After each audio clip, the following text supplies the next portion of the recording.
Good morning all of you. मैं राजन पटेल अपने YouTube channel special education classes में स्वागत करता हूं। दोस्तों, यह टॉपिक राजनीतिक दल है, उसी का दूसरा पार्ट है। बीच में कुछ टेक्निकल प्रॉब्लम आ जाने के कारण मैं बीच में वीडियो नहीं ले आ पाया और उसके लिए मैं आप लोगों से सॉरी बोलता हूं। और हाँ, अब जो रहेगा कंटिन्यू रहेगा। ठीक है दोस्तों, चलिए हम लोग पढ़ लिए थे कि राजनीतिक दल होते क्या हैं, है ना, कैसे कैसे उसका डेवलप हुआ, किस तरह से लोग अपनी भागीदारी बढ़ाएं, राजनीतिक दल के द्वारा भागीदारी के द्वारा कैसे शासन के सत्ता में अपना प्रभुत्व बनाएं, कैसे शासन संचालन किए, कैसे नियम कानून बनाएं, इस सब के बारे में हम ऊपर बहुत विस्तृत से बहुत अच्छे से चर्चा कर लिए। अब हम आते हैं राष्ट्रीय दल के बारे में पढ़ते हैं। राष्ट्रीय दल होता क्या है, ये कैसे डेवलप होती है, किस तरह से समाज के लोगों का प्रतिनिधित्व होती है ना, इस सब के बारे में हम समझेंगे और वो सरकार में किस तरह से अपना प्रभुत्व बनाती है। ठीक है, ये सब बारे में हम बहुत विस्तृत से चर्चा करेंगे। चलिए, राजनीतिक दल, है ना, विश्व के संघीय व्यवस्था वाले लोकतंत्र में दो तरह के राजनीतिक दल हैं। देखिए, एक चीज समझिएगा कि कहीं भी होगा, है ना, जहाँ संघीय व्यवस्था वाले देश होगा वहाँ पर दो तरह के राजनीतिक दल हैं। एक संघीय इकाइयों में से सिर्फ एक इकाई में अस्तित्व रखने वाले दल और अनेक या संघ की सभी इकाइयों में अस्तित्व रखने वाले दल। ये इस तरह के दल हैं, यानी किस तरह के कि एक जो है संघीय इकाइयों में सिर्फ एक इकाई में अस्तित्व रखने वाले, और दूसरा क्या है, और अनेक या संघ की इकाइयों में अस्तित्व रखने वाले दल। ये दो तरह के हैं। भारत में भी यही स्थिति है। कौन से है? यही स्थिति है। कई पार्टियां पूरे देश में फैली हुई है और उन्हें राष्ट्रीय पार्टी कहा जाता है। देखिए, भारत में बहुत सा पार्टी है, ठीक है, उन्हें राष्ट्रीय पार्टी कहा जाता है। इन दलों की विभिन्न राज्यों में इकाइयां हैं, यानी इनकी कई यूनिट हैं, ठीक है, हर राज्यों में। ठीक है, कुल मिलाकर देखें तो ये सारी इकाइयाँ राष्ट्रीय स्तर पर तय होने वाली नीतियों, कार्यक्रमों और रणनीतियों को ही मानती हैं। यानी ये जो इनके जो छोटे छोटे यूनिट हैं हर राज्य में, ये क्या करते हैं, जो राष्ट्रीय नीति पार्टी है उनके जो नियम कानून कार्यक्रम रणनीति बनाई जाती है उसी को ये लोग पालन करते हैं, ठीक है, मानते हैं। आइए, देश की हर पार्टी में निर्वाचन आयोग में अपना पंजीकरण कराना पड़ता है। देखिए, सबसे इम्पोर्टेंट है कि अगर राष्ट्रीय दल बनना है तो क्या करना होगा, जो निर्वाचन आयोग होता है, मैं बताऊंगा कि निर्वाचन आयोग ये चुनाव करवाता है, राजनीतिक दल को मान्यता देता है, उनको चुनाव चिन्ह देता है, वो सब, ठीक है। तो ये एक आयोग है, उसमें क्या कराना होता है, कोई भी दल हो ना, उसको क्या कराना, पंजीकरण कराना होता है। आयोग सभी दलों को समान मानता है, कोई उसके समझ में छोटा बड़ा नहीं होता है, पर यह बड़े और स्थापित दलों को कुछ विशेष सुविधाएं देता है। उन्हें अलग चुनाव चिन्ह दिया जाता है। मैंने कहा ना, इनका काम क्या है कि जो पार्टी है सबको पहले तो एक समान मानता है, मगर जो राजनीतिक पार्टियां हैं उनको क्या करता है ना, राष्ट्रीय दल के जो स्तर पर होते हैं, ठीक है, उनको क्या करता है कि एक विशेष चुनाव चिन्ह प्रदान किया जाता है जिसका प्रयोग पार्टी की अधिकृत उम्मीदवार कर सकता है। इस विशेषाधिकार और कुछ अन्य लाभ पाने वाली पार्टियों को मान्यता प्राप्त दल कहते हैं। बिल्कुल, जो इस तरह के पार्टी होते हैं जिसको चुनाव आयोग ने कुछ चुनाव चिन्ह होता है मान्यता दिया जाता है ना, क्या करता है कि उसे मान्यता प्राप्त दल भी कहा जाता है, ठीक है। चुनाव आयोग ने स्पष्ट नियम बनाए हैं कि कोई दल कितने प्रतिशत वोट और सीट जीतकर मान्यता प्राप्त दल बन सकता है। बिल्कुल, योजना आयोग एक क्राइटेरिया सेट किया है कि आप इतने राज्यों में इतना सीट और इतना वोट पाते हैं तो आपको राष्ट्रीय दल के कैटेगरी में रखा जाएगा या माना जाएगा, ठीक है। जब कोई पार्टी राज्य विधानसभा के चुनाव में पड़े कुल मतों का, देखिए यही मैं बता रहा हूँ, है ना, कह रहा है कि जब कोई पार्टी राज्य विधानसभा यानी जो राज्य में चुनाव होता है ठीक है। राज्य विधानसभा आप जानते हैं ना कि होता है, राज्य में दो होते हैं, एक विधानसभा होता है, विधान परिषद होता है। तो विधानसभा की बात हो रही है। विधानसभा में के चुनाव में पड़े कुल मतों का 6% या उससे अधिक हासिल करती है और कम से कम 2 सीटों पर ये दर्ज करती है, तो उसे अपने राज्य के राजनीतिक दल के रूप में मान्यता मिल जाती है। यानी आप समझिएगा कि एक ये मान लीजिए विधानसभा है, विधानसभा में ये 6% वोट, ठीक है, इतना करना होगा और कम से कम 2 सीटों पर उसकी क्या करना है, जीत हासिल होनी चाहिए, तभी उन्हें राजनीतिक दल की मान्यता मिल सकती है। ठीक है। अगर कोई और दूसरा कंडीशन, अगर कोई दल लोकसभा चुनाव में, देखिए ये एक होता है, ठीक है, यहाँ पर हम सेंट्रल वाली बात कर रहे हैं, ठीक है, लोकसभा और राज्यसभा वाली बात, यहाँ पर लोकसभा की बात कर रहे हैं, ठीक है। लोकसभा चुनाव में कुल वोट का लगभग याद रखिएगा, कुल वोट का अथवा 4 राज्यों की विधानसभा ई चुनाव में पड़े कुल मतों का 6% हासिल करना होता है और लोकसभा के चुनाव में कम से कम 4 सीटों पर दर्ज करना होता है। यानी देखिए क्या होता है कि अब मैं 2 आपको कैटेगरी बना दूँ, 1 मिनट, हाँ मैं बता रहा हूँ, ये हो गया आपको, ये 2 कैटेगरी हो गई, यानी एक ये हो गया राज्य विधानसभा का, ठीक है, विधानसभा का, ठीक है। इसमें क्या करना होता है, 6% या 6% वोट और 2 सीट पर कम से कम होना चाहिए, तब मिलेगा राष्ट्र, है ना। और राष्ट्रीय दल के लिए लोकसभा में, ठीक है, लोकसभा में आपको कितना करना होता है, 6% आपको हासिल करना होता है, ठीक है, और कम से कम 4 राज्यों में, ठीक है, यानी ये 4 राज्यों में होना चाहिए, 4 राज्यों में 6% वोट होना चाहिए और कह रहा है कि लोकसभा में कम से कम 4 सीटें, उसमें 2 था, इसमें 4 सीटें प्राप्त होनी चाहिए, तभी उसे राष्ट्रीय दल की मान्यता मिलती है। क्लियर? आइए, हाँ, बोल रहे थे निर्वाचन आयोग, भारत निर्वाचन आयोग द्वारा राजनीतिक दलों को पंजीकरण और मान्यता कैसे प्रदान की जाती है, इसके बारे में जानकारी के लिए ये आपको लिंक दिया गया है, इस पर जाके आप टिक करके देख सकते हो कि क्या क्या कैसे उनको मान्यता मिलता है, क्या क्या प्रोसेस होती है, वो सब उसमें यहाँ पर लिखा हुआ है, ठीक है। इस वर्गीकरण के हिसाब से 2017 में देश में 7 राष्ट्रीय स्तर पर मान्यता प्राप्त थे। आइए इनमें से प्रत्येक के बारे में कुछ महत्वपूर्ण तथ्य जान लें, ठीक है। हाँ, number 1, all India Trinamool Congress. देखिए ये आप जानते हैं, ऑल इंडिया तृणमूल कांग्रेस, है ना, इसके बारे में हम समझते हैं कि ये कब स्थापना हुआ था, कैसे डेवलप हुई थी ना। यह 1 जनवरी 1998 को ममता बनर्जी के नेतृत्व में बनी। अब ममता बनर्जी कहाँ के मुख्यमंत्री हैं, वो पश्चिम बंगाल के हैं, ठीक है, मैं आपको बता देता हूँ। तो क्या है कि वहाँ पर, है ना, ममता बनर्जी के नेतृत्व में 1 जनवरी 1998 के में ये पार्टी बनी, ठीक है। इसे 2016, ठीक है, इसे 2016 में राष्ट्रीय दल के रूप में मान्यता प्राप्त हुई। पुष्प और तीर पार्टी का प्रतीक है, ये क्या है, पार्टी का प्रतीक है, ये चीज है ना।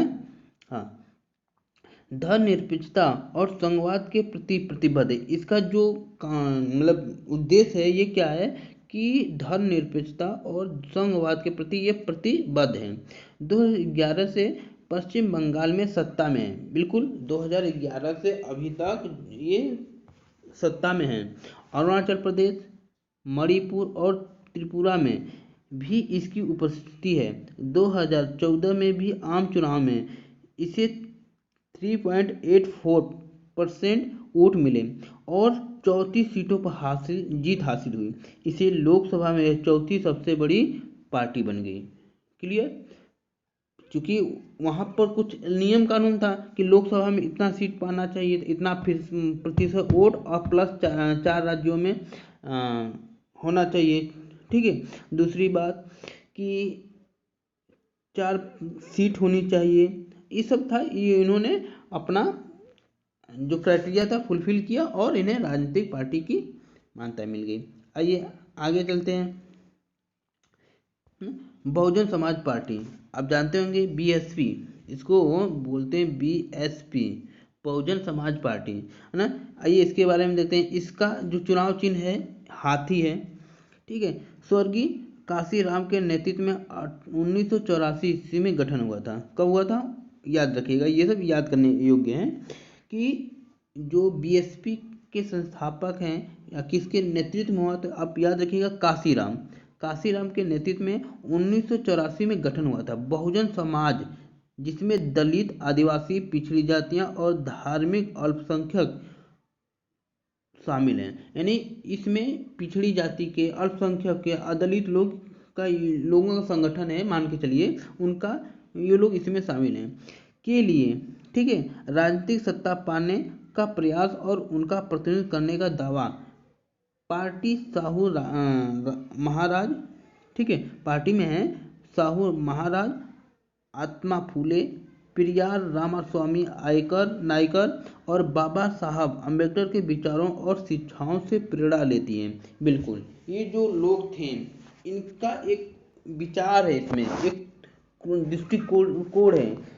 ठीक है, इस पार्टी में इन सब उनके ही विचारों का, एजुकेशन का ही प्रभाव था, जो कि ये इनका उद्देश्य बना। ठीक है, आइए दलित और कमजोर वर्ग के लोगों, है ना, दलित कहाँ पढ़े थे, भूल गए। दलित और कमजोर वर्ग के लोगों के कल्याण और उनके हितों की रक्षा हेतु मुद्दों पर, है ना, रक्षा के मुद्दों पर सबसे ज़्यादा सक्रिय इस पार्टी का मुख्य आधार उत्तर प्रदेश में। बिल्कुल, ये कहाँ है बीएसपी यूपी में है। क्लियर, किसके लिए बनाया गया है, अल्पसंख्यक, दलित, पिछड़ी जातियों, है ना, इन सब के लिए, एक उनको सत्ता में प्रभुत्व दिलाने के लिए इस पार्टी की स्थापना हुई, जिन्होंने 1984 में काशीराम के नेतृत्व में हुआ था। इसके और भी लोग थे, जिसमें मैं बताया आपको कि साहू महाराज हैं, आत्मा फूले हैं, पेरियार रामास्वामी नायकर हैं, बाबा साहब अम्बेडकर हैं। ये सब की इनकी विचारधारा, शिक्षा का प्रभाव था इसमें। ठीक है, ये कहाँ है आपको मैं फिर बता देता हूँ, उत्तर प्रदेश में है। पर मध्य प्रदेश, छत्तीसगढ़, उत्तराखंड, दिल्ली और पंजाब में भी यह पार्टी पर्याप्त ताकतवर है। अलग अलग पार्टियों से अलग अलग अवसरों पर समर्थन लेकर अपने उत्तर प्रदेश में 4 बार, देखिए कितनी बार, 4 बार सरकार बनाई। इस दल को 2014 की लोकसभा चुनाव में करीब 4% वोट मिले, लेकिन एक भी सीट नहीं मिली। देखिए क्राइटेरिया था 6% वोट लेने के लिए, मगर उन्होंने 4 में, मगर कोई भी सीट नहीं मिला। ठीक है, चलिए अब आते हैं भारतीय जनता पार्टी, इसको बोलते हैं बीजेपी, जो वर्तमान में सरकार है इसके। ठीक है, मोदी सरकार है, अब समझ ही रहे हैं। ठीक है, हाँ, आइए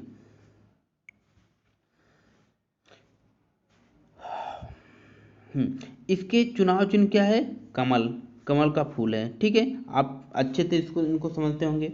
आइए इनके बारे में पढ़ते हैं, इस पार्टी के बारे में, है ना। पुराने भारतीय जनसंघ को, जिसे श्यामा प्रसाद मुखर्जी ने 1951 में गठित किया, पुनर्जीवित करके 1980 में यह पार्टी बनी। यानी यह जनसंघ का ही एक आगे का रूप है। यानी इसका पुराना नाम क्या कह सकते हैं, जनसंघ था, जो कि याद रखिएगा कि जिसे श्यामा प्रसाद मुखर्जी ने 1951 में गठित किया था, लेकिन फिर आगे चलकर इसको मिक्स करके 2 पार्टियों को मिलाकर पुनर्जीवित करके इसे 1980 में भारतीय जनता पार्टी नाम रख दिया गया था। भारत की प्राचीन संस्कृति और मूल्य, दीनदयाल उपाध्याय के विचार समग्र मानवतावाद और अंत्योदय से प्रेरणा लेकर मजबूत और आधुनिक भारत बनाने का लक्ष्य, भारतीय राष्ट्रवाद और राजनीति की इसकी अवधारणा में सांस्कृतिक राष्ट्रवाद या हिंदुत्व एक प्रमुख तत्व है। पार्टी जम्मू और कश्मीर को क्षेत्रीय और राजनीतिक स्तर पर विशेष दर्जा देने के खिलाफ है। बिल्कुल, देखिए अभी आप देख रहे हैं हाल ही में, है ना, 2019 में जो विशेष दर्जा था 370 को, उसको हटा दिया गया है। और ठीक है, खिलाफ भी थी और फाइनली उसको हटा भी दिया गया। ठीक है, यह देश में रहने वाले सभी धर्म के लोगों के लिए समान नागरिक संहिता बनाने और धर्मांतरण पर रोक लगाने के पक्ष में है। 1990 के दशक में इसके समर्थन का आधार काफी व्यापक हुआ। पहले देश के उत्तरी और पश्चिमी तथा शहरी इलाकों तक ही सिमटी रहने वाली इस पार्टी ने इस दशक में दक्षिण पूर्व पूर्वोत्तर तथा देश के ग्रामीण इलाकों में अपना आधार बढ़ाया। ठीक है, देखिए शुरुआत में इसकी हालत बहुत गंभीर थी, मगर धीरे धीरे आज सबसे चहेता पार्टी कह सकते हैं। ठीक है, हाँ। राष्ट्रीय जनतांत्रिक गठबंधन ने नेता की हैसियत से यह पार्टी 1998 में सत्ता में आई। गठबंधन में कई क्षेत्रीय दल शामिल थे। देखिए मैं बताया था गठबंधन में क्या होता है, कई पार्टी, है ना, मिलकर, कई पार्टियां, एक से अधिक पार्टियां मिलकर जब गठन करके सरकार चलाती हैं उसे गठबंधन करते हैं। ठीक है,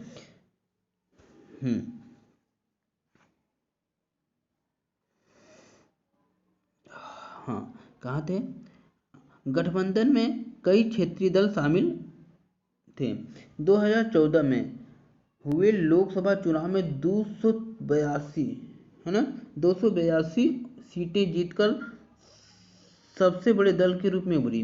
कर है ना, शुरुआत में जब था तो इनका प्रभुत्व नहीं था, बहुत कम एरिया में था, जगह में था, क्षेत्र में था। मगर जब 2014 का जो चुनाव हुआ, ठीक है, लोकसभा का, उसमें पूरा रिकॉर्ड ही तोड़ दिया। 282 वोट, ना सीटें, सॉरी वोट नहीं, 282 सीटें जीतकर सबसे बड़े दल के रूप में उभरी।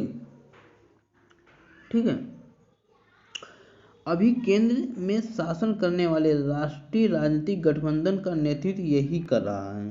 ठीक है, वर्तमान में जो शासन संचालन हो रहा है इन्हीं के द्वारा हो रहा है। ठीक है, आइए अब चलते हैं हम कम्युनिस्ट पार्टी की तरफ पढ़ते हैं। कम्युनिस्ट पार्टी ऑफ इंडिया यानी सीपीआई इसको बोलते हैं, सीपीआई, है ना, बहुत। इसका चुनाव चिन्ह क्या है ना, फसल और हसिया। ठीक है, इसको हम पढ़ते हैं। 1925 में गठित मार्क्सवाद, लेनिनवाद, धर्मनिरपेक्षता और लोकतंत्र में आस्था। ठीक है, इसका क्या उद्देश्य था, मार्क्सवाद लेनिनवाद थे, ठीक है, धर्मनिरपेक्षता और लोकतंत्र में आस्था था। अलगाववादी और सांप्रदायिक ताकतों का विरोध कर रहा था। बिल्कुल, यानी जो तोड़ने का प्रयास हो रहा था, अलग अलग चीजें हो रही थी, उनको इनका विरोध किया था। ठीक है, और सांप्रदायिक ताकतों का विरोध किया था इन्होंने। यह पार्टी संसदीय लोकतंत्र को मजदूर वर्ग, किसानों और गरीबों के हितों को आगे बढ़ाने का एक उपकरण मानती है। यानी इन्होंने जो पार्टी का उद्देश्य बनाया था, पार्टी में ऐसे लोगों को गठित किया जो कमजोर लोग हैं, यानी मजदूर वर्ग है, किसान है, गरीब हो ना, उनके हितों को संरक्षण देने के लिए, है ना, या आगे बढ़ाने के लिए यह पार्टी बनाई गई थी। 1964 में फूट, जिसमें माकपा इससे अलग हुई, यानी 1964 में इसका विभाजन हुआ था। जो माकपा, हम आगे बताएंगे माकपा क्या है। ठीक है, हाँ, इससे अलग हुई के बाद इसका जनाधार सिकुड़ता चला गया। लेकिन केरल, पश्चिम बंगाल, आंध्र प्रदेश, पंजाब, तमिलनाडु में भी ठीक ठाक स्थिति है। ठीक है, ऐसे टूटने के बाद भी कहीं कहीं किस राज्यों में इसकी अस्तित्व अभी तक बना है। चलिए, बहरहाल इसका समर्थन धीरे धीरे कम होता गया। जब ये टूटा नहीं था तो इसका समर्थन अच्छा था, मगर जब इसमें से अलग हो गई, पार्टियां बिखर गई तो लोग भी बिखर गए, इसकी सोच थोड़ा सा कम होने लगा, लोग समर्थन कम मिलने लगा। ठीक है, 2014 के लोकसभा चुनाव में इसे 1% से कम वोट और एक सीट हासिल हुई थी। देखिए ऐसा कंडीशन हो गया, इसका समर्थन इतना कम हो गया कि इसे वोट भी कम मिला और सीट भी एक ही प्राप्त हुई थी। मजबूत वाम मोर्चा बनाने के लिए सभी वामपंथी दलों का साथ लाने का पक्षधर है, यानी सभी जितने भी वामपंथी दल हैं को उनको साथ में लाकर चलाने का ये पक्षधर है। आइए आगे चलते हैं, समझ में आ रहा है दोस्तों। अब आते हैं कम्युनिस्ट पार्टी ऑफ इंडिया, मार्क्सवादी। देखिए इसमें क्या होता है, एक हम इसके पहले CPI पढ़े हैं, है ना, ये CPI नहीं, ये CPI है प्लस इसमें M लगाते हैं, मार्क्सवादी हैं। ठीक है, आइए इसके बारे में हम थोड़ा सा चर्चा। इसका चुनाव चिन्ह हथौड़ा और हसिया है, उसका क्या था, फसल और हसिया था। ठीक है, पढ़ते हैं इसके बारे में। 1964 में स्थापित मार्क्सवाद लेनिनवाद में आस्था, है ना, समाजवाद, धर्मनिरपेक्षता, लोकतंत्र की समर्थक तथा साम्राज्यवाद और सांप्रदायिकता का विरोधी है। यह भी थोड़ा सा करने का तरीका अलग था, लगभग उन्हीं चीज़ों को ये भी मानती थी। ठीक है, मानता था पार्टी। यह पार्टी भारत में सामाजिक आर्थिक न्याय का लक्ष्य साधने में लोकतांत्रिक चुनावों में सहायक और उपयोगी मानती है। यानी इसका क्या उद्देश्य था, इसका उद्देश्य यह था कि जो सामाजिक आर्थिक न्याय का लक्ष्य साधने में लोकतांत्रिक चुनावों को सहायक और उपयोगी मानती है। ये कहाँ है, पश्चिम बंगाल में, केरल में और त्रिपुरा में बहुत मजबूत आधार है। ठीक है, गरीबों, कारखानों, मजदूरों, खेतीहर मजदूरों और बुद्धिजीवियों के बीच अच्छी पकड़। यह पार्टी देश में पूंजी और सामानों की मुक्त आवाजवाही की अनुमति देने वाली नई आर्थिक नीतियों की आलोचक है। पश्चिम बंगाल में लगातार 34 वर्षों से क्या है, 34 ईयर से, है ना, शासन में रही है। 2014 के चुनाव में करीब 3% वोट और लोकसभा में 9 सीटें हासिल हुई थी। यानी आप समझ लो, जब 2014 में बीजेपी 282 वोट लेके है तो फिर ऑटोमेटिक कम होगा ही। तो दूसरी बात, ये धीरे धीरे इनका कम होता चला गया, मगर इनका जो अभी तक है बहुत ही स्ट्रांग समर्थन है। ठीक है, आइए आगे चलते हैं। इंडियन नेशनल कांग्रेस, है ना, जिसे आप कांग्रेस बोलते हैं शॉर्टकट में। ठीक है, जो सोनिया या राहुल गांधी चर्चा में है इनके। ठीक है, हाँ, आइए इनके बारे में पढ़ते हैं। इनका चुनाव चिन्ह हाथ का पंजा है। इसे आमतौर पर कांग्रेस पार्टी कहा जाता है। यह दुनिया के सबसे पुराने दलों में से एक है। बिल्कुल, ये क्यों कहा जाता है, क्योंकि जब आज़ादी का समय हो रहा था 28 दिसंबर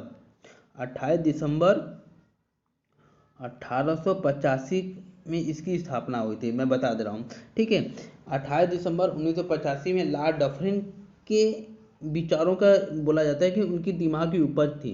ठीक है, वो जो तब की बात है, मगर आज ये समझिए कि ये 28 दिसंबर 1885 में इसकी स्थापना हुई थी। और किस तरह से, चूँकि इसको पुराना इसलिए बोला जाता था कि ये आज़ादी में इनका पूरा सहयोग रहा, योगदान रहा, पूरी तरह से पार्टिसिपेशन रहा। ठीक है, आइए, इसे आमतौर पर कांग्रेस पार्टी कहा जाता है और यह दुनिया के सबसे पुराने दलों में से एक है। 1885 में गठित इस दल में कई बार विभाजन हुए थे। बिल्कुल, पहली बार तो आपको मैं बता दूं 1907 में ही हुआ था। ठीक है, आगे भी कई बार हुआ, मैं बताता हूँ आगे। आज़ादी के बाद राष्ट्रीय और क्षेत्रीय स्तर पर अनेक दशकों तक इनके प्रमुख भूमिका निभाई, है ना, इसने प्रमुख भूमिका निभाई। पंडित जवाहरलाल नेहरू की अगुवाई में इस दल ने भारत को एक आधुनिक धर्मनिरपेक्ष लोकतांत्रिक गणराज्य बनाने का प्रयास किया था। बिल्कुल, किसके नेतृत्व में, याद रखिएगा, पंडित जवाहरलाल नेहरू के नेतृत्व में आधुनिक धर्मनिरपेक्ष लोकतांत्रिक गणराज्य बनाने का प्रयास किया गया। ठीक है, हाँ, 1971 में लगातार और फिर 1980 से 1989 तक इसने देश पर शासन किया था। यानी समझ में आ रहा कि 1947 के बाद भारत आज़ाद हुआ और 1971 तक लगातार शासन रहा। फिर बाद में 1980 से 89 तक इसने देश पर शासन किया। 1989 के बाद इस दल ने इस समर्थन में कमी आई और यह पूरे देश में और समाज के सभी वर्गों में अपना आधार बनाए हुए हैं। यानी जब 1989 के बाद इसका थोड़ा सा समर्थन डाउन हुआ, फिर भी इनका अस्तित्व पूरे भारत में बनी हुई है, बस इतना समझिए। ठीक है। अपने वैचारिक रुझान में मध्यम मार्गी, न वामपंथी न दक्षिणपंथी, इस दल ने धर्मनिरपेक्षता और कमजोर वर्गों और अल्पसंख्यक समुदायों के हितों को अपना मुख्य एजेंडा बनाया। ठीक है। यानी इन्होंने क्या किया कि मुख्य एजेंडा बनाया। किसके लिए है? ये है गरीब लोगों के लिए, ठीक है, अल्पसंख्यक लोगों के लिए इनका मुख्य एजेंडा था। यह दल नई आर्थिक नीतियों का समर्थक है, पर इस बात को लेकर भी सचेत हैं कि इन नीतियों का गरीब और कमजोर वर्गों पर बुरा असर न पड़े। मतलब जितने भी जो आर्थिक नीतियां आ रही हैं, है ना, उसका समर्थन तो करती हैं, मगर उसका यह भी देखती हैं कि जो कमजोर तबके के लोग हैं, कमजोर वर्ग है ना, अल्पसंख्यक है, गरीब है, उन पर गलत प्रभाव ना पड़े। ठीक है। 2004 से 14 तक संयुक्त प्रगतिशील गठबंधन का नेतृत्व, ठीक है, यानी इस 2004 से 14 तक गठबंधन से ही सरकार चल रही थी। 2014 के चुनाव, लोकसभा चुनाव में यह पार्टी पराजित हुई थी। यानी 2014 के जो चुनाव हुआ था लोकसभा का, उसमें इसकी हार हुई थी। अभी लोकसभा में मुख्य विपक्षी दल है। यानी पहले ये सत्ता में हुआ करती थी, आज समर्थन बहुत कम हुई है और समर्थन बीजेपी की तरफ गया, तो इनकी जो समर्थन डाउन होने से ये जो लोकसभा में विपक्षी दल की भूमिका निभा रही है। ठीक है। आइए पढ़ते हैं नेशनलिस्ट कांग्रेस पार्टी। देखिए दो हैं, है ना, वो कांग्रेस अलग है, ये कांग्रेस अलग है। ठीक है। इनकी चुनाव चिन्ह क्या है आप समझ लीजिएगा, घड़ी है। आइए पढ़ते हैं। कांग्रेस पार्टी के विभाजन के बाद 1999 में, है ना, 1999 में यह पार्टी बनी। उसी का विभाजन के फलस्वरूप है। लोकतंत्र, गांधीवादी, धर्मनिरपेक्षता, समता, सामाजिक न्याय और संघवाद में आस्था रखती है। किसमें? लोकतंत्र में, गांधीवादी में, धर्मनिरपेक्षता में, समता में और सामाजिक न्याय और संघवाद में आस्था रखते हैं। यह पार्टी सरकार के प्रमुख पदों को सिर्फ भारत में जन्मे नागरिकों के लिए आरक्षित रखना चाहती है। बिल्कुल, यानी ये जो कांग्रेस पार्टी है, ये क्या चाहती है कि जो भी सीटें हैं, जो भी पद हैं प्रमुख, वो भारत के नागरिक लोगों के लिए होना चाहिए, विदेशी लोगों के लिए, भारत, ठीक है, जो भारत में जन्मे हैं उन्हीं के लिए। मतलब इस तरह से इनकी सोच रही है ना। महाराष्ट्र में प्रमुख ताकत होने के साथ ही यह मेघालय, मणिपुर और असम में भी ताकतवर है। कांग्रेस के साथ महाराष्ट्र सरकार में भागीदारी है। बिल्कुल, जो वो कांग्रेस है उनके साथ 2004 से संयुक्त प्रगतिशील गठबंधन में साझेदार भी रही हैं। बिल्कुल। अब आते हैं हम लोग राष्ट्रीय दल पढ़ लिए, अब पढ़ते हैं क्षेत्रीय दल। क्षेत्रीय दल होता क्या है? एक मिनट।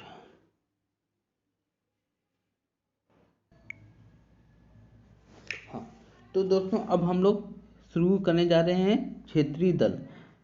ठीक है। क्षेत्रीय दल से पहले मैं आपको एक रिवाइज कर देना चाहता हूँ कि राजनीतिक पार्टी बनने के लिए, चाहे अच्छे एग्जाम में भी क्वेश्चन आता है कि मान्यता प्राप्त करने के लिए क्या क्या कंडीशन होना चाहिए, कितना प्रतिशत उनका वोट होना चाहिए, कितना सीट होना चाहिए कि राजनीतिक दल या राष्ट्रीय दल प्राप्त होना चाहिए। तो मैं एक बार आपको रिवाइज कर देना चाहता हूँ कि देखिए, अगर विधानसभा का चुनाव हो रहा है तो उसमें क्या करना है कि उस राज्य में कितना सीट, 6% आपको वोट प्राप्त करना है। देन 2 सीट, ठीक है, इतना अगर आपको ये कंडीशन आप फुलफिल करते हो तो राष्ट्रीय पार्टी की मिल देन।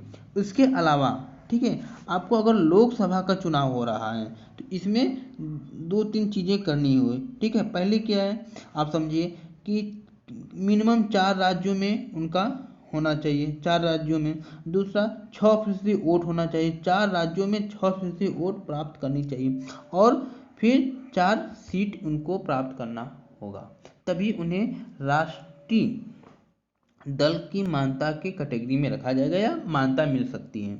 ये देखिए आपको अच्छे अच्छे एग्जाम में पूछा जाता है, प्लीज़ इसे अच्छे से आप पढ़िएगा, ये इम्पोर्टेंट है, फैक्ट है, आपको मैं बता दे रहा हूँ। ठीक है, अब आते हैं हम क्षेत्रीय दल की तरफ।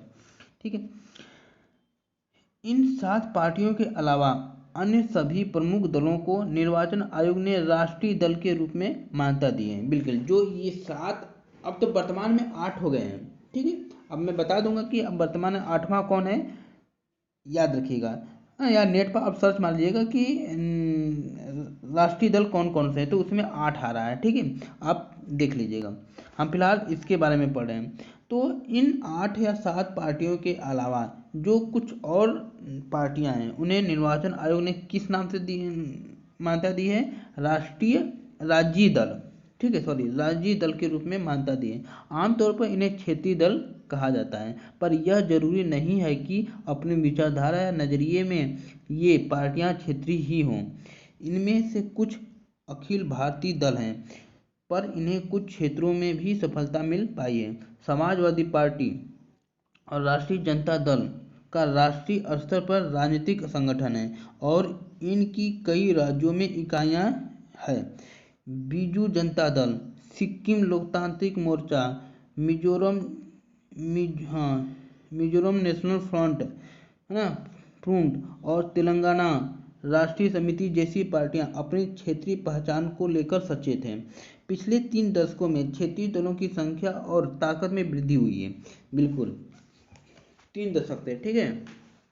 इससे भारतीय संसद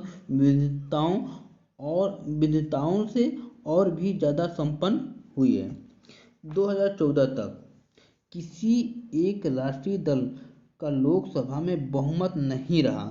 मतलब 2014 में किसी भी जो राष्ट्रीय दल है ना, लोकसभा में बहुमत नहीं रहा। परिणाम स्वरूप राष्ट्रीय दल का क्षेत्रीय दलों के साथ गठबंधन करने को मजबूर हुए। देखिए बिल्कुल, जब बहुमत नहीं होती है तो क्या करते हैं जो पार्टियां, वो 2-3 क्षेत्रीय दलों को मिलाकर सरकार बनाते हैं। ठीक है, इसी को गठबंधन भी कहा जाता है। मैं पहले भी बताया, आज अभी भी बता रहा हूँ। ठीक है, आइए परिणाम स्वरूप ये हो गया ना, 1996 के बाद से लगभग प्रत्येक क्षेत्रीय दलों को एक या दूसरी राष्ट्रीय स्तर के गठबंधन सरकार का हिस्सा बनने का अवसर मिला। बिल्कुल, जब उनको फुल बहुमत नहीं मिल रहा था तो ये सब उनको अवसर मिल रहा था इस तरह का। इससे हमारे देश में संघवाद और लोकतंत्र मजबूत हुए, क्योंकि उनका सबका भागीदारी हुआ, बहुत से पार्टियों का। ठीक है, इन दलों के ब्यौरा के बारे में पिछले पृष्ठ का नक्शा देखें, मतलब वहाँ की ये चर्चा है। ठीक है, हाँ, अब आते हैं राजनीतिक दलों के लिए चुनौतियाँ कौन कौन से हैं। कोई भी पार्टी, उनके लिए चुनौती कौन कौन से, चैलेंजेस क्या क्या होती हैं, उसके बारे में हम लोग देखेंगे। हमने देखा है कि लोकतंत्र के कामकाज के लिए राजनीतिक पार्टियां कितनी महत्वपूर्ण हैं, क्योंकि दल ही लोकतंत्र का सबसे ज़्यादा प्रकट रूप है। इसलिए यह स्वाभाविक है कि लोकतंत्र के कामकाज की गड़बड़ियों के लिए लोग राजनीतिक दलों को ही दोषी ठहराएं। पूरी दुनिया में लोग इस बात से नाराज रहते हैं कि राजनीतिक दल अपना काम ठीक ढंग से नहीं करते। हमारे लोकतंत्र के साथ भी यही बात लागू होती है। आम जनता की नाराजगी और आलोचना राजनीतिक दलों के कामकाज के 4 पहलुओं पर ही केंद्रित रही है। लोकतंत्र का प्रभावी उपकरण बने रहने के लिए राजनीतिक दलों को इन चुनौतियों का सामना करना चाहिए और इन पर जीत हासिल करनी चाहिए। आइए देखते हैं चुनौती कौन कौन सा है। ठीक है, हाँ, पहली चुनौती है पार्टी के भीतर आंतरिक लोकतंत्र का न होना। देखिए क्या होता है कि पार्टी ऊपर से तो दिखता है कि नहीं लोकतंत्र का है, मगर सबका भागीदारी है, ठीक है, मगर आंतरिक रूप से नहीं होता है कि उनके मुखिया लोग ही उस पर मेन वर्चस्व होता है। ठीक है, इस तरह की बात होता है ना। सारी दुनिया में यह प्रवृत्ति बन गई है कि सारी ताकत एक या कुछ एक नेताओं के हाथ में सिमट जाती है। पार्टियों के पास न सदस्यों की सूची खुली सूची होती है, न नियमित रूप से सांगठनिक बैठकें होती है, इनके आंतरिक चुनाव भी नहीं होते हैं। राइट, कार्यकर्ताओं से वे सूचनाओं का साझा भी नहीं करते हैं। समानतः सामान्य कार्यकर्ता अनजान ही रहता है कि पार्टी के अंदर क्या चल रहा है। उसके पास न तो नेताओं से जुड़कर फैसलों को प्रभावित करने की ताकत होती है और न ही कोई और माध्यम।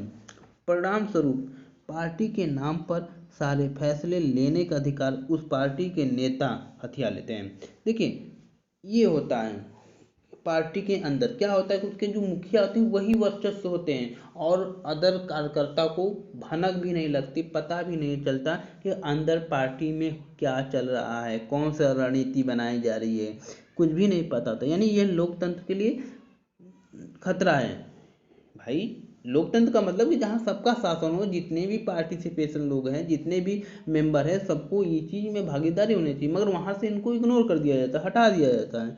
ठीक है, तो ये स्वाभाविक चुनौती है उनके लिए, है ना, लोकतंत्र के लिए।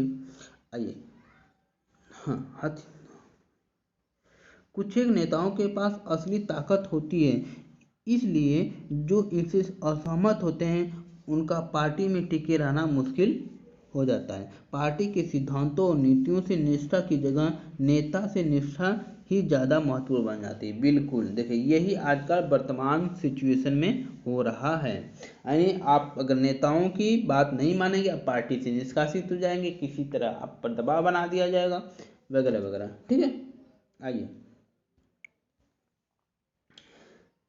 इस तरह से पिक्चर ये देख रहे हैं। आप पार्टी के प्रति निष्ठा नहीं होना है, आपको किसके प्रति होना है, इन नेताओं के प्रति निष्ठा रखना है। ठीक है, आइए ऐसे ही कुछ पढ़ते हैं। बर्लुस्कोनी इटली के प्रधानमंत्री थे। वह इटली के बड़े व्यवसायियों में से एक हैं। वे 1993 में गठित फोर्जा, है ना, फोर्जा इतालिया के नेता हैं। उनकी कंपनी कई टीवी चैनल, सबसे महत्वपूर्ण प्रकाशन गृह, एक फुटबॉल क्लब एसी मिलान और बैंक की मालिक हैं। ठीक है, बैंक की मालिक हैं। यह कार्टून पिछले चुनाव के समय का है। दल महिलाओं को, यहाँ थोड़ा सा देख लेते हैं, दल महिलाओं को पर्याप्त टिकटों क्यों नहीं देते? क्या इसका कारण आंतरिक लोकतंत्र की कमी है? हो सकता है, बाकी आप सोचने के लिए आपको है कि हो सकता है, क्या नहीं है, क्या नहीं है। ठीक है, आइए दूसरा चुनौती हम समझते हैं। पहला चुनौती था क्या, कि पार्टी के प्रति निष्ठा न रखकर नेताओं के प्रति निष्ठा रखना है, ये एक चुनौती हो गई। दूसरी चुनौती पहली चुनौती से ही जुड़ी है, यह है कि वंशवाद को चुनौती। बिल्कुल, अब देखिए, वंशवाद का मतलब कि दादा पहले पार्टी के नेता थे, फिर उनके बेटे हुए, फिर उनके बेटे हुए, वे ऐसे चले आ रहे थे ना, जो योग्य हैं उनको नहीं मिल पा रहा है। राइट, ये होता है वंशवाद। दूसरी बात, जैसे मैं एक एग्जांपल देता हूँ कि सोनिया गांधी है ना, पहले राजीव गांधी, सोनिया गांधी, राहुल गांधी, है ना। अब इनकी क्या है कि पार्टी में चाहे जितने भी अच्छे लीडर हैं उनको वर्चस्व उतना नहीं मिलेगा जितना इनको है। ठीक है, ये सब चीज़ें हैं वंशवाद की चुनौती। चूँकि अधिकांश दल अपना कामकाज पारदर्शी तरीके से नहीं करते, इसलिए समान कार्यकर्ता के नेता बनने और ऊपर आने की गुंजाइश काफ़ी कम होती है। यही बात मैंने पहले बोला, जो लोग नेता होते हैं वे अनुचित लाभ लेते हुए अपने नज़दीकी लोगों और यहाँ तक कि अपने ही परिवार के लोगों को आगे बढ़ाते हैं। अनेक दलों में शीर्ष पद पर हमेशा एक ही परिवार के लोग आते हैं। देखिए, जब वर्चस्व उन लोगों का होगा तो अपने लोगों को ही ऊपर वाले पदों पर विराजमान करते हैं, बैठाते हैं, ठीक है, देते हैं। यह दल के अन्य सदस्यों के साथ अन्याय है। यह बात लोकतंत्र के लिए भी अच्छी नहीं है, क्योंकि इससे अनुभवहीन और बिना जनाधार वाले लोग ताकत वाले पदों पर पहुंच जाते हैं। यह प्रवृत्ति कुछ प्राचीन लोकतांत्रिक देशों सहित कमोबेश पूरी दुनिया में दिखाई देती है। ठीक है, आइए तीसरी चुनौती के बारे में पढ़ते हैं। तीसरी चुनौती क्या है? दलों में, खासकर चुनाव के समय पैसा और अपराधी तत्वों को बढ़ती घुसपैठ की है। यानी जब चुनाव के दौरान पार्टी में उन लोगों को शामिल किया जाता है जो थोड़ा सा मतलब अपराधी तत्व में शामिल होते हैं, थोड़ा डेंजरस होते हैं ना, धमका वमका के उठ ले सकते हैं, ठीक है, उनको लेते हैं। क्योंकि पार्टियों की सारी चिंता चुनाव जीतने की होती है। उनको इससे मतलब नहीं कि अच्छे लोग आए बुरे लोग आए, उनको चुनाव जीतना है, चाहे बुरे लोग आए तो भी कोई दिक्कत नहीं। अतः इसके लिए कोई भी जायज़ नाजायज़ तरीका अपनाने से वे परहेज नहीं करती। वे ऐसे ही उम्मीदवार उतारती हैं जिनके पास काफ़ी पैसा हो या जैसे जो पैसा जुटा सकें। किसी पार्टी को ज़्यादा धन देने वाली कंपनियों और अमीर लोग उस पार्टी की नीतियों और फैसलों को प्रभावित करते हैं। बिल्कुल, जैसे कोई पार्टी है, उनको अब चुनाव के दौरान पैसे खर्च होते हैं तो वो लोग क्या करते हैं, व्यवसायिक से मिल जाते हैं। अब उनसे पैसा ले लेते हैं और वो जैसा कहते हैं उस तरह से चुनाव मतलब कि नियम कानून बनाते हैं। ठीक है, कई बार पार्टियां चुनाव जीत सकने वाले अपराधियों का समर्थन करती हैं या उनकी मदद लेती हैं। दुनिया भर में लोकतंत्र के समर्थक लोकतांत्रिक राजनीति में अमीर लोग और बड़ी कंपनियों की मजबूती भूमिका को लेकर चिंतित है। देखिए, एक मूवी है मुस्तफ़ा, है ना, आप देखिए उसके बारे में बहुत ये जो यहाँ पर बताया गया ना, सेम चीज़ें उस फिल्म में दिखाया गया है कि वो किस तरह से चुनाव जीतने के लिए कौन सा हथियार अपनाते हैं, किसको शामिल किया जाता है ना, क्या क्या एक्टिविटियाँ होती हैं, वो सब इसमें बहुत ही अच्छे से दिखाया गया है। वही चीज़ यहाँ पर बता रहा है। चलिए, चौथी चुनौती क्या है हम देख लेते हैं। विकल्प नहीं, है ना, यानी चौथी चुनौती पार्टियों के बीच विकल्पहीनता की स्थिति की है। विकल्पहीनता के मतलब विकल्प है नहीं, एक ही ऑप्शन है, उसकी बात हो रही है। सार्थक विकल्प का मतलब होता है कि विभिन्न पार्टियों की नीतियों और कार्यक्रमों में महत्वपूर्ण अंतर हो। हाल के वर्षों में दलों के बीच वैचारिक अंतर कम होता गया है और यह प्रवृत्ति दुनिया भर में दिखती है। जैसे ब्रिटेन की लेबर पार्टी और कंजर्वेटिव पार्टी के बीच अब बड़ा कम अंतर रह गया है। दोनों दल बुनियादी मसलों पर सहमत हैं और उनके बीच अंतर बस ब्यौरों का रह गया है कि नीतियाँ कैसे बनाई जाए और उन्हें कैसे लागू किया जाए। अपने देश में भी सभी बड़ी पार्टियों के बीच आर्थिक मसलों पर बड़ा कम अंतर रह गया है। ठीक है,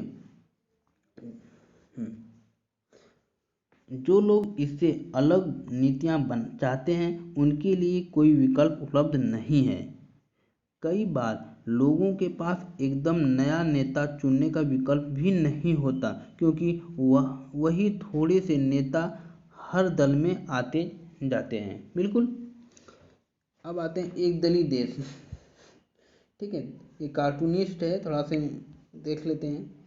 ठीक है, एक दलीय देश क्या होता है, जहाँ पर ऐसा देश जहाँ सिर्फ एक दल प्रभुत्व में हो, जैसे चाइना। ठीक है, अब वहाँ पर एक होंगी बहुत है, मगर उनको प्रभुत्व एक ही दल को वही सरकार बनाती है, संचालन करती है। ठीक है, आइए एक बार देख लेते हैं इसको भी, इस कार्टून को क्या कह रहा है कार्टून। यह कार्टून संयुक्त राज्य अमेरिका में रिपब्लिकन पार्टी के राष्ट्रपति जॉर्ज बुश के कार्यकाल में बनाया गया है। ठीक है, किसके कार्यकाल में? जॉर्ज बुश के। इस पार्टी का चुनाव चिन्ह हाथी है। राइट, कार्टून देश के सभी प्रमुख संस्थानों पर कारपोरेट अमेरिका का नियंत्रण होने का संकेत करता लगता है। ठीक है,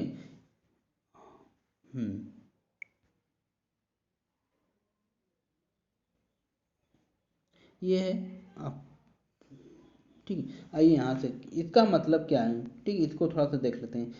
क्या इसका मतलब है लोकतंत्र में लोग सिर्फ पैसे बनाने के लिए चुनाव लड़ते हैं। पर क्या यह सही नहीं है कि बहुत से राजनेता जनता के भलाई के लिए प्रतिबद्ध हैं? देखिए, स्वाभाविक है, कुछ हैं, है ना। आज वर्तमान सिचुएशन है, आप खुद एनालिसिस करिए कि क्या है, पैसे के लिए हो रहा है या कुछ समाज सेवा के लिए भी हो रहा है। ठीक, ये आपको सोचने के लिए छोड़ा जा रहा है। अब आते हैं दलों को कैसे सुधारा जा सकता है। बिल्कुल, पहले था कि उनकी चुनौती में क्या, मतलब राजनीतिक पार्टी में कौन कौन सी चुनौती होती हैं, लोकतंत्र के लिए कौन कौन खतरा है, वो सब चीज़ 4-5 चीज़ों को डिस्कस किया गया। अब आते हैं कि उसको कैसे सुधारा जा सकता है। आइए, इन चुनौतियों का सामना करने के लिए जरूरी है कि राजनीतिक दलों में सुधार हो। ऐसे में सवाल यह उठता है कि राजनीतिक दल सुधरने को तैयार है? अगर वे तैयार नहीं है तो क्या उन्हें सुधारने को मजबूर किया जा सकता है? दुनिया भर के नागरिक इन सवालों को लेकर परेशान हैं। ये ऐसे सवाल हैं जिनका जवाब आसान नहीं है। लोकतांत्रिक अवस्था में आखिरी फैसला राजनेता ही करते हैं, जो विभिन्न राजनीतिक दलों का प्रतिनिधित्व करते हैं। लोग उनको बदल सकते हैं, पर उनकी जगह फिर नए नेता ही लेते हैं। अगर वे सभी सुधरना नहीं चाहते हैं तो कोई उनको सुधारने के लिए कैसे मजबूर कर सकता है? आइए उसके बारे में हम समझते हैं।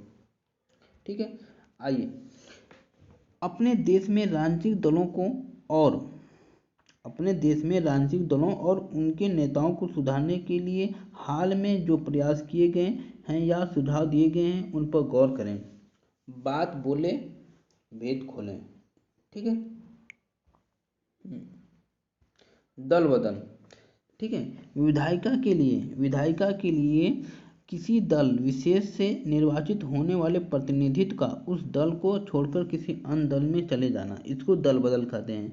विधायकों और सांसदों को दल बदल करने से रोकने के लिए संविधान संशोधन किया गया है, यानी 85वां संविधान संशोधन। ठीक है, 85वां संविधान संशोधन कब हुआ था ये?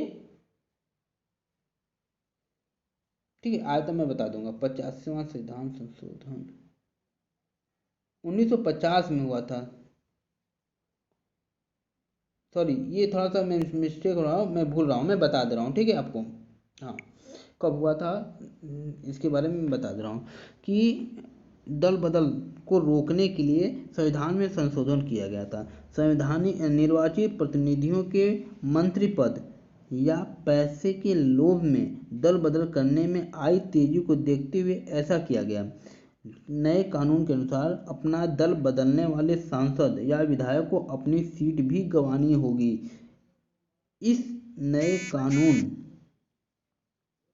से दल बदल में कमी आई है। ठीक है, पर इससे पार्टियों में विरोध का भी स्वर उठना और भी मुश्किल हो गया। पार्टी नेतृत्व जो कोई फैसला कर सकता है, सांसद या विधायक को उसे मानना ही होता है। बिल्कुल, अब क्या हो गया कि वो तो पार्टी छोड़ के दूसरे में पार्टी में ज्वाइन कर लेते हैं। ऐसे में तो जो पुराने पार्टी वाले हैं, यानी जिस नए पार्टी में गए हैं, जो उनके कार्यकर्ता हैं या जो उनके लीडर हैं, उनका ही सब कुछ मानना पड़ता है। उनको अलग से कुछ अपना विचार नहीं रख सकते हैं, नहीं थोप सकते हैं। ठीक है, उच्चतम न्यायालय ने पैसे और अपराधियों का प्रभाव कम करने के लिए एक आदेश जारी किया। इस आदेश के द्वारा चुनाव लड़ने वाले हर उम्मीदवार को अपनी संपत्ति का अपने खिलाफ चल रहे आपराधिक मामलों का ब्यौरा एक शपथ पत्र के माध्यम से देना अनिवार्य कर दिया था। बिल्कुल भाई, जो बहुत आपराधिक किस्म के हैं, ठीक है, उन चुनाव लड़ रहे थे, उनको कम करने के लिए, है ना, क्या किया गया कि उनका पहले पर्सनल संपत्ति है उसके बारे में डिटेल देना है। आपके ऊपर कौन कौन से चार्जेस चलाए जा रहे हैं, आपराधिक मामले हैं, इसके बारे में आप डिटेल उनसे मांगा जाता है। ठीक है, हाँ, इस नई व्यवस्था से लोगों को अपने उम्मीदवारों के बारे में बहुत सी पक्की सूचनाएं उपलब्ध होने लगी। पर उम्मीदवार द्वारा दी गई सूचनाएं सही है या गलत, यह जांच करने के लिए कोई व्यवस्था नहीं है। देखिए, यही एक चीज़ अभी भी कमी है। ठीक है, अभी तक यह बात भरोसे से नहीं कह सकते कि इस व्यवस्था के बन जाने के बाद राजनीतिक पर अमीरों व अपराधियों का प्रभाव घटा है या नहीं। बिल्कुल, आप देख रहे हो आज तो और बढ़ते जा रही वर्तमान समय में, है ना, वर्तमान समय में। ठीक है, आइए पढ़ते हैं शपथ पत्र क्या होता है। ठीक है, किसी अधिकारी को सौंपा गया एक दस्तावेज होता है। शपथ पत्र क्या होता है? किसी अधिकारी को सौंपा गया एक दस्तावेज, है ना, जिसमें यानी इसमें कोई व्यक्ति अपने बारे में निजी सूचनाएं देता है और उनके सही होने के बारे में भी शपथ उठाता है। इस सूचना पर सूचना देने वाले हस्ताक्षर होते हैं, नहीं जो देता है उसका सिग्नेचर होता है। ठीक है, आते चुनाव आयोग ने एक आदेश के जरिए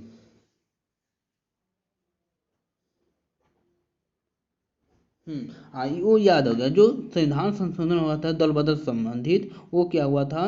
52वां संविधान संशोधन, सॉरी 52वां संविधान संशोधन 1985 में हुआ था। देखिए ये हुआ था। ठीक है, इसको दल बदल रोकने के लिए इसे बनाया गया था, आज भी है। 52वां मैं बताता हूँ, ये क्लियर है, उसमें मैं थोड़ा सा कंफ्यूज हो गया था, अब याद आ गया। 52वां संविधान संशोधन 1985 में हुआ था, जिसमें दल बदल से संबंधित है। राइट, आइए, चुनाव आयोग ने एक आदेश के जरिए सभी दलों के लिए सांगठनिक चुनाव कराना और आयकर का रिटर्न भरना जरूरी बना दिया है। दलों ने ऐसा करना शुरू भी कर दिया है, पर कई बार ऐसा सिर्फ खाना पूरी करने के लिए होता है। यह बात अभी नहीं कहा जा सकती कि इससे राजनीतिक दलों में अंदरूनी लोकतंत्र मजबूत हुआ है। इसके अलावा राजनीतिक दलों में सुधार के लिए अक्सर कई कदम सुझाए जाते हैं। ठीक है, जो भी हो रहा है अभी 100% नहीं है कि वह ऐसा होता है या लोकतंत्र मजबूत हो गया ऐसा करने से। ठीक है, राजनीतिक दलों के आंतरिक कामकाज को व्यवस्थित करने के लिए कानून बनाया जाना चाहिए। सभी दल अपने सदस्यों की सूची रखें, अपने संविधान का पालन करें, पार्टी में विवाद की स्थिति में एक स्वतंत्र प्राधिकारी को पंच बनाएं और सबसे बड़े पदों के लिए खुला चुनाव कराएं। यह व्यवस्था अनिवार्य की जानी चाहिए।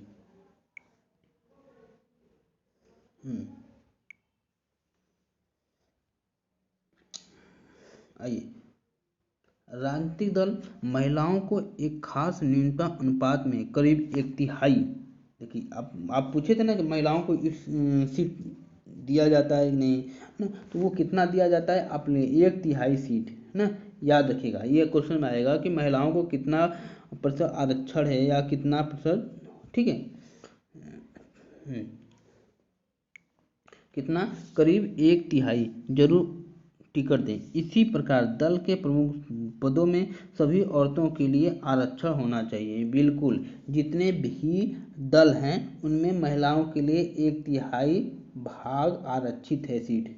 ठीक है, चुनाव का खर्च सरकार उठाए, है ना, चुनाव का खर्च सरकार उठाए। सरकार दलों को चुनाव लड़ने के लिए धन दे। यह मदद पेट्रोल, कागज, फोन वगैरह के रूप में भी हो सकता है, या फिर पिछले चुनाव में मिले मतों के अनुपात में नगद पैसा दिया जा सकता है। राजनीतिक दलों ने अभी तक इन सुझावों को नहीं माना है। अगर उन्हें मान लिया गया तो संभव है कि इनसे कुछ सुधार हो, लेकिन हर राजनीतिक समस्या के लिए महज कानूनी समाधान की बात करते हुए हमें सावधान रहना चाहिए। लोगों को ज़रूरत से ज़्यादा नियमों से जकड़ना नुकसानदेह भी हो सकता है। सभी दल कानून को दरकिनार करने का तरीका ढूंढने लगेंगे। इसके अलावा राजनीतिक दल खुद भी ऐसा कानून पास करने पर सहमत नहीं होंगे जिसे वे पसंद नहीं करते हैं। देखिए क्या होता है ऐसे में, मैं बता दूं, राजनीतिक पार्टी वही है जो कि जीतने के बाद सरकार बनाती है ना, कानून बनाती है, नियम बनाती है, लागू करती है। तो ऐसे अगर होने लगेगा तो वो इस तरह के कानून नहीं बनाएंगे। ठीक है, इसके दो तरीके हैं जिनसे राजनीतिक दलों को सुधारा जा सकता है। पहला तरीका है राजनीतिक दलों पर लोगों द्वारा दबाव बनाने का। नियम कानून मत बनाइए, या पब्लिसिटी, है ना, क्या करना है, राजनीतिक दलों पर दबाव बनाइए लोगों द्वारा। ठीक है, यह काम चिट्ठियाँ लिखने, प्रचार करने, आंदोलनों के जरिए किया जा सकता है। आम नागरिक आम नागरिक दबाव समूह, आंदोलन, मीडिया के माध्यम से किया जा सकता है। अगर दलों को लगे कि सुधार न करने से उनका जनाधार गिरने लगेगा या छवि खराब होगी तो इसे लेकर वे गंभीर होने लगेंगे। दूसरा सुधार तरीका यह है, क्या है दूसरा? सुधार की इच्छा रखने वालों को खुद राजनीतिक दलों में शामिल होना। लोकतंत्र की गुणवत्ता लोकतंत्र में लोगों की भागीदारी से तय होती हैं। अगर आम नागरिक खुद राजनीति में हिस्सा न लें और बाहर से ही बातें करते रहें तो सुधार मुश्किल है। खराब राजनीति का समाधान है ज़्यादा से ज़्यादा राजनीतिक और बेहतर राजनीति। हम इस बात पर चर्चा फिर से आखिरी अध्याय में करेंगे। ठीक है दोस्तों, मतलब इसके लिए दो इन्होंने तरीका बताया है। पहला कि जनता का विरोध होना चाहिए, चाहे वो मीडिया वगैरह से। दूसरा बात कि जनता को ही ज़्यादा से ज़्यादा राजनीतिक दलों में पार्टिसिपेशन होना चाहिए, उनका भागीदारी होना चाहिए, तभी ये चीज़ सुधार हो सकता है। ठीक है दोस्तों, आज हमने पूरा राजनीतिक दल, राष्ट्रीय दल पढ़े हैं, क्षेत्रीय दल पढ़े हैं, ठीक है, और कैसे उनके राजनीतिक दल में चुनौतियाँ कौन कौन से हैं लोकतंत्र के लिए और उनमें किस तरह से सुधार किया जा सकता है, इस बारे में हम लोग डिटेल पढ़ें। दोस्तों ये बहुत ही इम्पोर्टेंट टॉपिक है जो आपके हर एग्जाम में 1-2 क्वेश्चन 4 क्वेश्चन आ ही जाता है। तो दोस्तों आप प्लीज़ इस वीडियो को पूरा देखिए, लाइक शेयर एंड सब्सक्राइब करिए। Thank you.